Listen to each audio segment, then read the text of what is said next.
Version 1 of the Master Collector program is here. No more decimals. We got a big fat integer before that decimal point. We got version 1.0. These are the most concrete features of the Master Collector program that we have seen and are things that we can expect with great confidence to be in the program when it gets rolled out. Of course, things can always change. This is not a guarantee, but whatever ends up happening, I'll be going over this new article of 1.0, and I'll be touching on what I think is the most important, the main takeaways, and what is worth paying attention to and potentially shifting your collection, your strategy, if the Master Collector program is something that you want to pursue. What's going on? My name is NFT Flenny, and thank you guys for popping in for watching this video today. Merry Christmas, Happy Holidays, whatever you might be celebrating. Happy holiday season. I hope you're doing well. So here's a summary. All Veve app users are automatically enrolled in the Master Collector program. That's good because that removes a barrier of entry. People who don't know what it is or aren't that engaged, they will automatically start seeing points racking up in their account. That might motivate them to continue collecting or spend the points, spend more time in the app. Next point, points will be awarded retroactively to all active Veve users. So the keyword that I found from this was active. So that got me thinking that when you're earning points, they stop accruing after 14 days of inactivity. So I wonder if that 14-day window is what counts as an active user. That's just something that I noticed. Maybe people who aren't on the app, they haven't been using it, they might not retroactively earn those points. But that's yet to be seen. Next up, all new Veve collectors are entered into the Master Collector program starting at level 0. Not exactly sure how that's different than the first point, just a little bit more detail, so we'll go by that one. Collectors level up by earning points from in-app activity. Pretty straightforward. You can earn one-off points, daily recurring, so it could be like an achievement, you knock it out one time, that's that, or you could do daily login, daily feed posts, something like that. Once you meet the required points, you'll level up. Again, straightforward. You can spend earned points on various features and products within Veve. Spending points does not affect your level or rank. So the points we earn, the benefit we get for holding, collecting sets, can then be used for further rewards inside the app. The last two, collectors also will earn a rank based on their level and points earned. And then the last one is collector's rank position is determined by their activity relative to other collectors.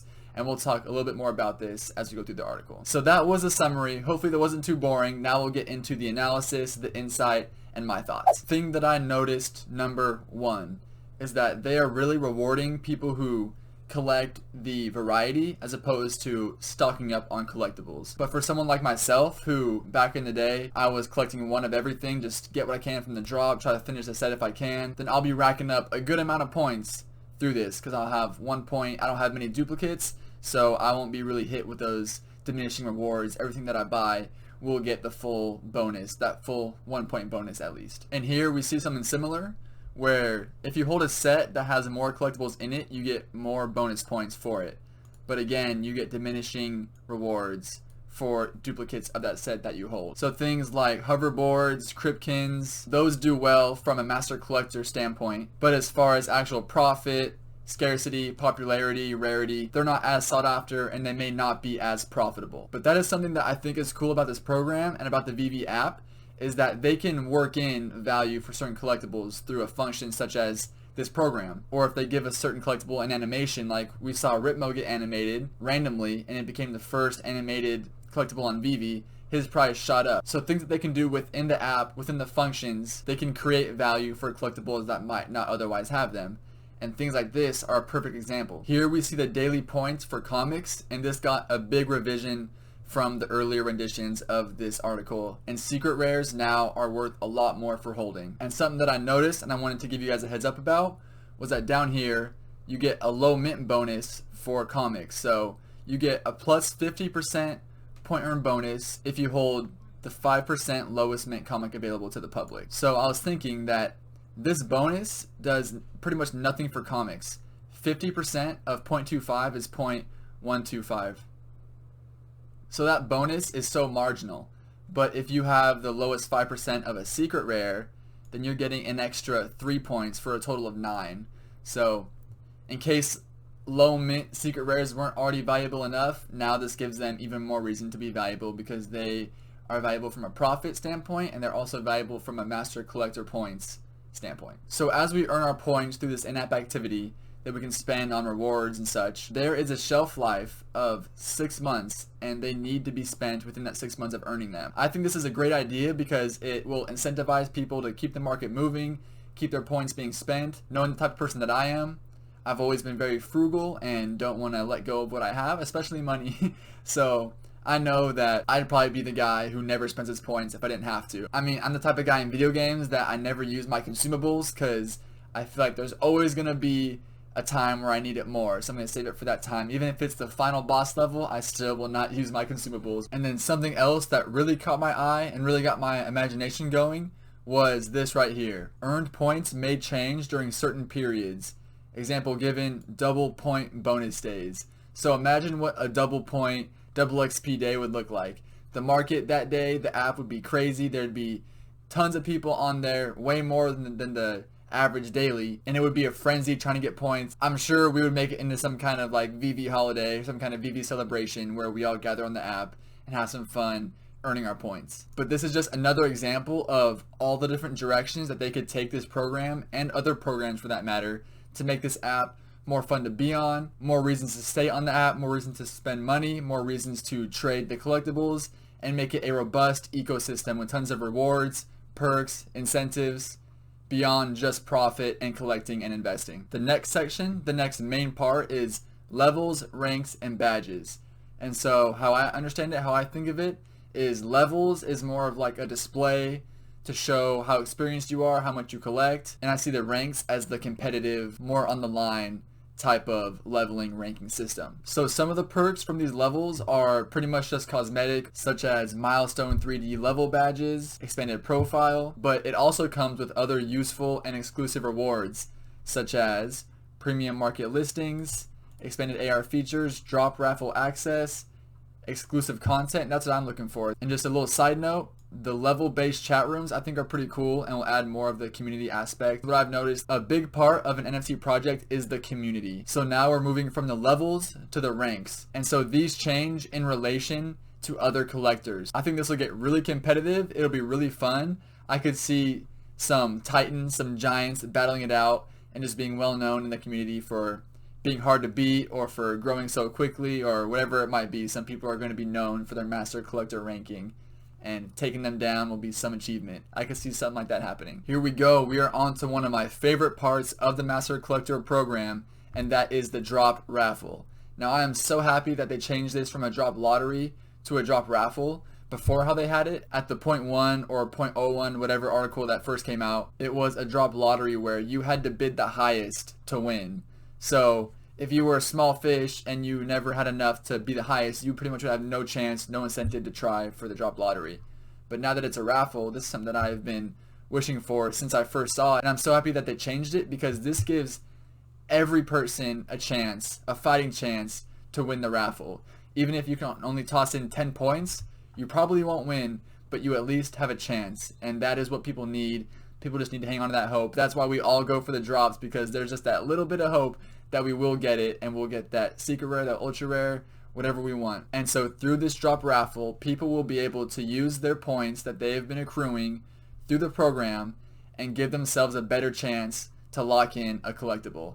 And what's really cool, and why I'll be using this a bunch, is because if you're unsuccessful in winning the drop raffle, you will get 90% of your points returned, that is so many. I'm happy they're doing it that way. And this will incentivize people to try, because if you would have lost all your points, people might realize, hey, it's already such a low chance of winning. Why even put up my points when I could spend it on something that's guaranteed, like some accessory or some other perk? I know for sure when like Darth Vader comes out or some Harry Potter stuff or Pokemon, I will be spending all my points trying to lock those in. I'll be using all the points that I can for those top of the top first appearances, first editions of the most popular characters in the world. One thing about accessories that I did want to point out is that it says that it will allow you to trick out your showroom, and they specified showroom. I'm not sure if they mistyped or what that means, but if it's only showrooms, not even collectibles,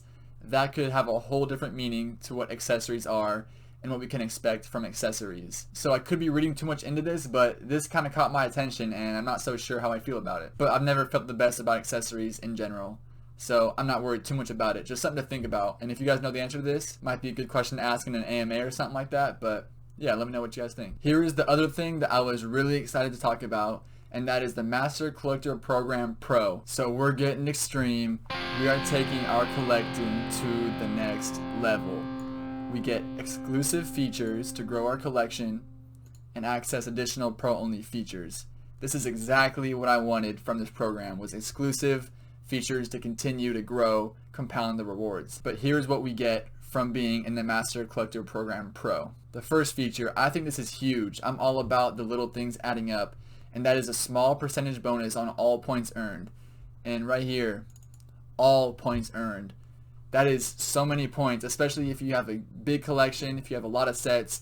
All those bonus points you get for big sets, for low mint bonuses, whatever, we're getting a percentage bonus on all of them. That's going to add up so fast, and if you are trying to be serious about this program, there is no way that you can keep up without the Pro, in my opinion, based on how it sounds. We also get some more stuff to flex with our exclusive badges to put in showrooms, and then again, more badge type stuff. We can display the rarity and edition number in our showroom. So all those things are more cosmetic, are more community show-off type stuff, which I think is cool, but it's not exactly what I look for. I mainly look for more stuff like the auto bid feature and access to exclusive content, which can earn you more money. Maybe I just sound too profit driven in the moment, but I don't know. When there's so much money to be made, there's so much opportunity on this app, I'm really not trying to squander it by buying an accessory or spending a bunch of time earning badges. I want to use these collectibles, snag them up, grow my collection while I still can, and take full advantage of being as early as we are.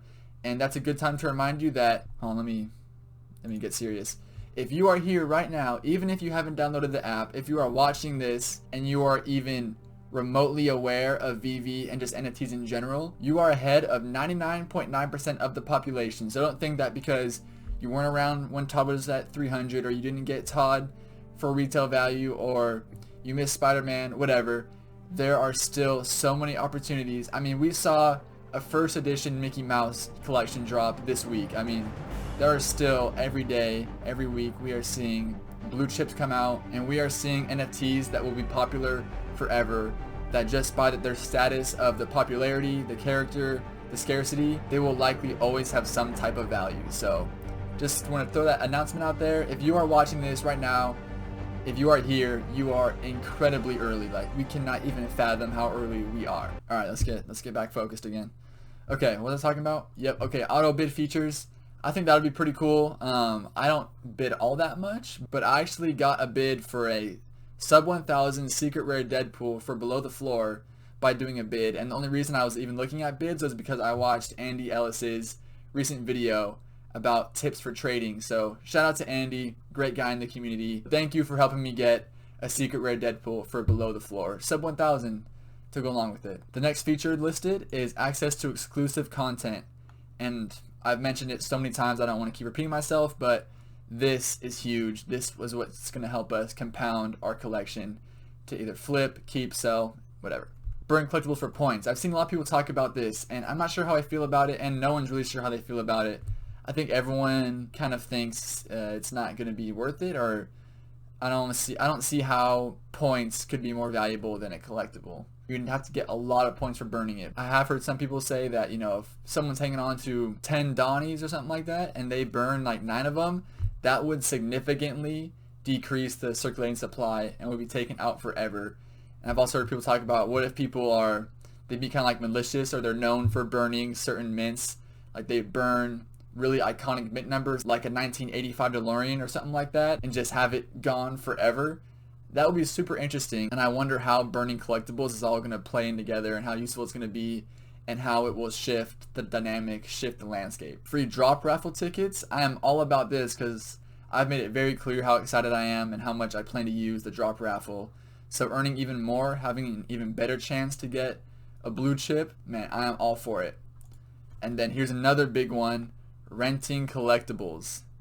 This is still something that I think it's hard for me and a lot of people to wrap our heads around because there currently aren't many reasons people would want to rent collectibles. But I think it's coming, and with how quickly we're seeing NFTs evolve and utility being used for them being built in, I could see a time where in the future someone would want to rent out the partner statue for their weekend at Disneyland or something like that. But this could be an awesome way for us to earn passive income on our collectibles, and that would just be awesome. And the last feature from the Master Collector Program Pro is extended AR features. And I've never known what this means, and I still do not know what this means. I'm sure it'll be cool, but I don't know how to explain extended AR features. Like, my imagination isn't doing too much for me right now. But besides that, we got the roadmap where the phases will be coming out. It's not going to all come out at once, but they don't give a date for when we can expect these. So my philosophy, what I've learned from experience, is just if you don't expect it, if you don't anticipate it, you can't be disappointed. So those are my thoughts. Those are my main takeaways. Let me know what you guys think of the Master Collector Program version 1.0, and I'll catch you guys next time.